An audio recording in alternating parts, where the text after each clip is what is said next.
আসসালামু আলাইকুম প্রিয় দর্শক, আমি আজকে পবিত্র কোরআনুল কারীমের কিছু নাম সম্পর্কে আলোচনা করব। আল কোরআনের বেশ কিছু নাম রয়েছে। এগুলোর মধ্যে প্রসিদ্ধ নাম হচ্ছে আল কিতাব, এর অর্থ হচ্ছে গ্রন্থ। আল ফুরকান, এর অর্থ হলো সত্য মিথ্যার পার্থক্যকারী। আল হিকমা, জ্ঞান প্রজ্ঞা।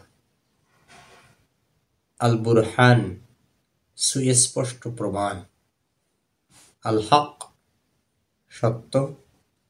আন নূর, জ্যোতি, আলো। আল হুদা, পথ নির্দেশ। আল যিকির, উপদেশ। আর শিফা, নিরাময়। আল মাজিদ, সম্মানিত মহামান্বিত। আল মাউইদা, সদুপদেশ। আর রাহমা, অনুগ্রহ বা দয়া। পবিত্র কোরআনুল কারীমের প্রসিদ্ধ নাম। এ নামগুলো মনে রাখলে, এ নামগুলোর অর্থ জানলে কোরআনুল কারীমকে বোঝা কিছুটা সহজ হবে ইনশাআল্লাহ।